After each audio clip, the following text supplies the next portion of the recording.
Imagine-toi, tu rentres des cours, on est dans les années 2000 et là tu veux goûter, tu commences à taper ton meilleur Yoko, tes gâteaux Titeuf et te taper ton meilleur Actimel. Et à ce moment-là, t'allumes la télé et une déferlante d'animés s'ouvre à toi. Et au moins une fois durant ta jeunesse ou ton adolescence, tu as vu tellement d'histoires, tellement de personnages, et bah que t'as commencé à faire des théories, et bah sur certaines fins, sur certaines évolutions, ou encore plein de choses. Et c'est à ce moment-là où tu peux manger une giga clim. Oui, il y a des choses vraiment, on est tombé de très très haut. Mais cela, vous l'avez compris, aujourd'hui je vais vous parler des théories soit quand on a été très très jeune ou peut-être des choses encore aujourd'hui auxquelles on a cru, auxquelles on y croit, et bah qui sont avérées soit fausses ou soit on ne sait toujours pas la vérité. Il y a vraiment des créateurs qui prennent leur temps pour donner la vérité sur certaines théories. Bah à croire que ça les fait kiffer, vraiment.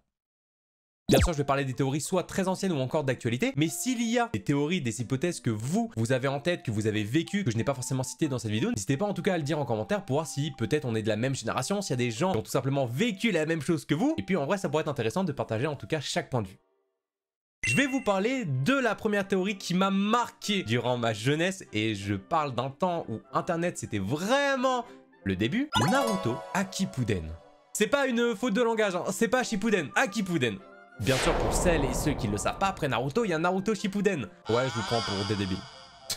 Mais il faut savoir qu'à cette époque-là, il y a eu une rumeur en fait qui a explosé sur internet, sur les blogs à l'époque. C'était une suite qui allait s'appeler Naruto Akipuden, où on pouvait voir Naruto, Sakura ou encore Sasuke dans l'Akatsuki. Ça veut dire qu'on avait vraiment cette timeline où Naruto commençait à devenir méchant, qui allait rejoindre l'Akatsuki et que ça allait partir totalement en couille. Mais ce qui est marrant, c'est qu'on avait des choses qui étaient en rapport soit avec la méchanceté de Naruto ou encore en rapport avec l'Akatsuki, mais qui arrivaient bien plus tard dans Naruto. Comme par exemple Sasuke qui va faire une alliance avec l'Akatsuki, ou encore le côté méchant de Naruto avec le film Road to Ninja. Tout ça pour dire que à l'époque où c'était vraiment le début d'internet, on commençait à avoir des images popées un peu à droite à gauche et de ce fameux Naruto Akipuden. Et surtout qu'on pouvait les voir quand même assez grands. C'était vraiment le début et l'entre-deux de Shippuden et de Naruto petit. Personne pouvait imaginer que c'était totalement faux. Je rappelle, c'était le début d'internet. Tu pouvais pas genre chercher sur Twitter en mode ouais les gars c'est une vanne ou quoi. Ah les follow back et tout ça existait pas à ce moment là mon ref. Ah je peux dire des parties de solitaire ou encore de flipper j'en faisais hein.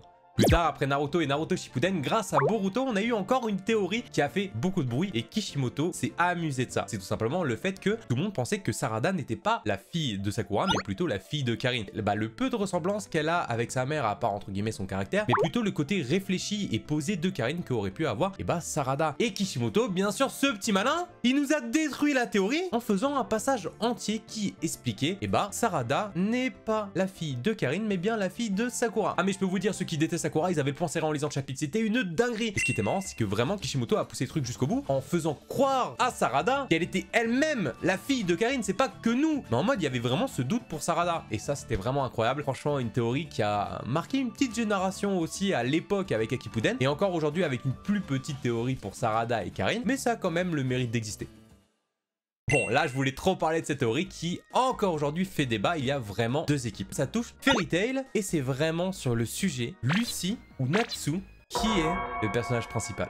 Alors attendez, parce que là je sais que ça va commencer à gueuler, frérot, on commence à attraper ma veste. Il y a toujours eu ce côté où Lucy, est-ce que c'est elle la personnage principal? Parce que on l'entend toujours parler, c'est vraiment elle la narratrice de l'œuvre. Et il y a ce côté où, on suit quand même aussi les aventures de Natsu. Mais il y a vraiment ce quiproquo où, au début, il y avait vraiment quelque chose qui était tourné autour de Lucy, en sachant que c'était vraiment elle aussi la narratrice de l'œuvre. Il y a ce côté où, tu sais pas qui est vraiment le personnage principal, même si certains vont me dire, oui, non, dans cette histoire, on voit plus que Lucy est juste la narratrice.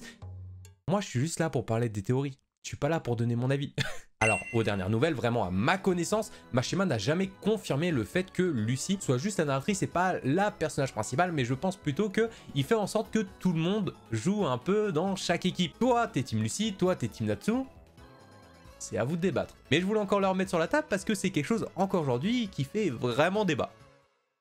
Bon, cette fois-ci, je vais basculer dans DBZ, messieurs dames, et c'est vraiment le même style de théorie qu'on a eu à l'époque pour Naruto Akipuden. C'est vraiment, là, je vais vraiment parler aux anciens, ça m'a touché de fou. Tout ce qui était les SSJ 9, 10, 15, 20, 25, 30, 100 000. Frérot, c'était vraiment une époque où tu voyais des fanarts popper à droite et à gauche avec un Goku qui a les cheveux blancs, avec les cheveux gris. T'avais un Goku version démon. T'avais un Goku, il avait tellement des cheveux longs, frérot, ça prenait toute la page. Que ça soit doré, blanc, t'avais ce côté vraiment je trouve, mythique de l'époque où, eh ben, ça faisait place à l'imagination, en tout cas, des créateurs. Et je trouvais vraiment cette époque incroyable. Dites-moi, en tout cas, s'il y a des personnes qui sont de cette génération-là, où, eh ben, on croyait tout ce qui passait. Vraiment, ce côté bestial, où t'avais le côté du SSJ4, mais t'avais les cheveux longs, en tout cas, tel un SSJ3. C'était vraiment, mais une époque juste incroyable, et surtout qu'on pouvait y croire, frérot. Après, je sais qu'il y a des gens qui vont dire oui mais non, Gogeta SSJ4 il est pas canon.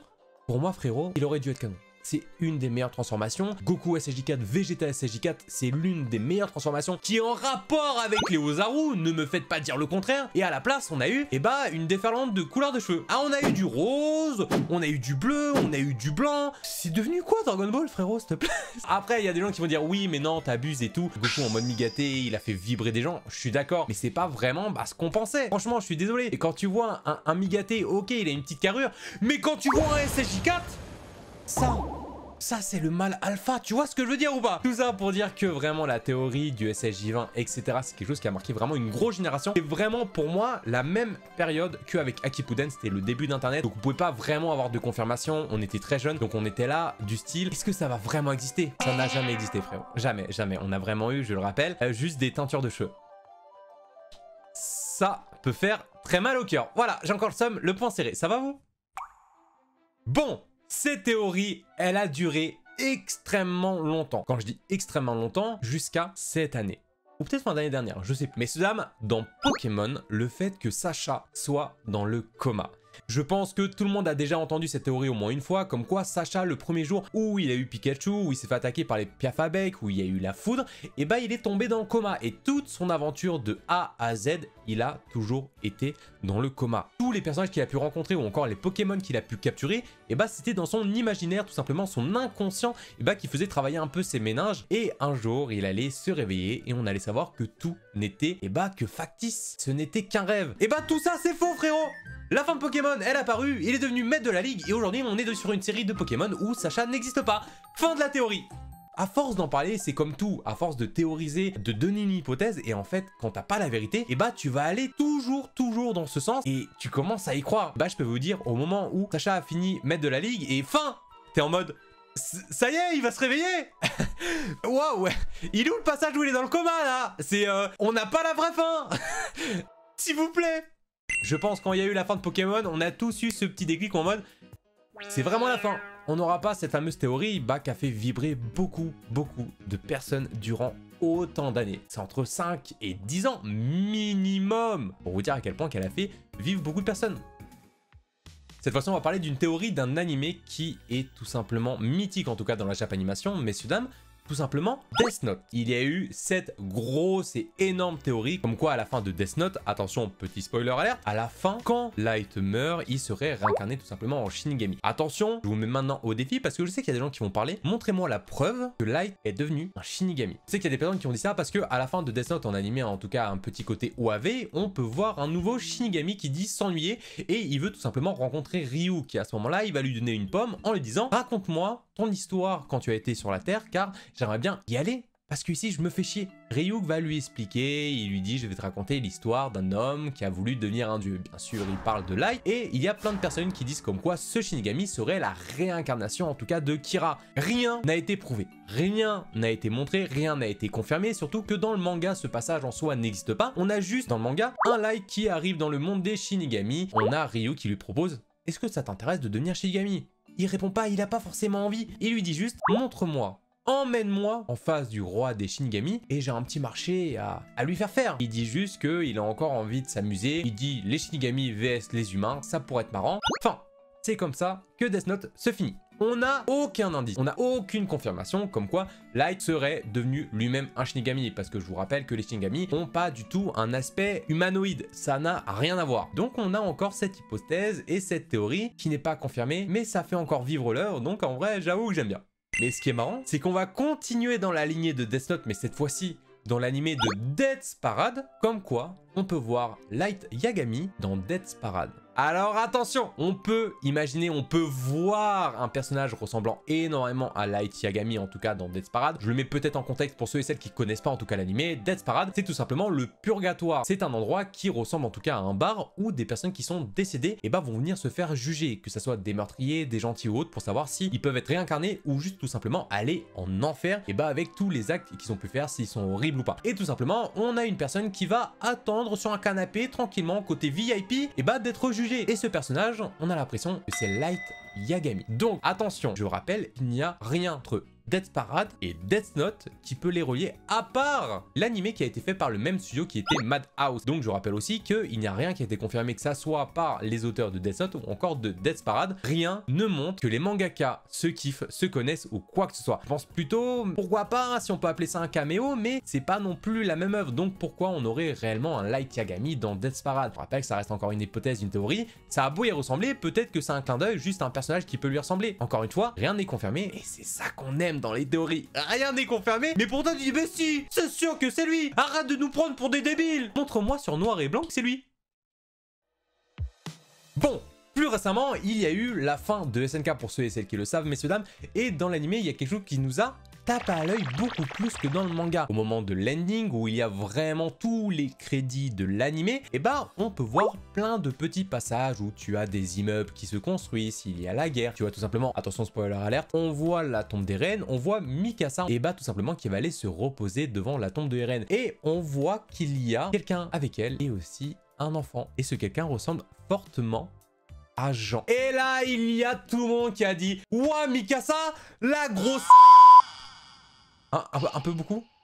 Un peu beaucoup. Tout le monde s'est dit en mode, ça y est, Mikasa, elle a oublié Eren, frérot, elle s'est mise avec Jean, alors que du début à la fin, rien n'a fait montrer comme quoi Mikasa avait des penchants, pour Jean. Moi, si on me posait la question, Mikasa, elle allait juste finir seule, à pousser de la fonte, frérot. Ah, ça, ce délire-là, ça l'intéressait pas du tout, tu vois. Rien n'a été confirmé par Isayama, et surtout que personne n'a vu son visage. Donc, encore une fois, on peut hypothéser en disant, si, ça se voit que c'est lui, mais rien nous dit que c'est lui. Je sais pas si vous voyez un peu ce que je veux dire dans tout ce qui était hypothèse et théorie. On est en plein dedans, et ça a fait tellement de bruit et c'est ça qu'on aime. Ça fait du bruit, il y a des gens qui vont dire mais Takiro, arrête de te foutre de notre gueule, ça se voit que c'est lui. Prouve-le-moi, montre-moi, montre son visage. Tu n'auras rien, arrête. Bon, je pense qu'on a fait un peu le tour des hypothèses et des théories que je voulais vous parler. Je sais qu'il y en a encore plein, comme par exemple il y a des délires dans My Hero Academia. Peut-être que le père de Izuku c'est AFO, ou encore ça serait juste un vilain. Je pense qu'il y en a des centaines et des milliers de théories et d'hypothèses que je n'ai pas citées dans cette vidéo. C'est pour ça vraiment ça m'intéresse de voir ce que vous, avec quelle hypothèse ou théorie vous avez grandi, ou encore aujourd'hui vous avez peut-être encore des doutes. N'hésitez pas en tout cas à le dire en commentaire, et je le rappelle, on va voir si on est soit de la même génération, soit peut-être des théories ou des hypothèses, on va se dire mais ouais frérot, mais t'as totalement raison. Il y en a encore plein d'autres, que ça soit dans Naruto, que ça soit dans One Piece. Je vous laisse en tout cas départager en commentaire. Moi j'espère en tout cas que la vidéo vous a fait kiffer. C'était vraiment un truc assez chill, mais je voulais vraiment partager avec vous. Et toutes les clims qu'on a mangées, soit étant jeune, adolescent ou encore aujourd'hui, même avec des théories. Mais moi comme d'habitude je vous invite, si vous avez kiffé cette vidéo, n'hésitez pas soit à le dire en commentaire, ou soit peut-être manifester avec un petit pouce bleu ou un abonnement, ça fait toujours plaisir. Et moi je vous donne rendez-vous pour la prochaine vidéo la semaine prochaine, messieurs dames. C'était Takiro, ciao. Blazing on the track, boy.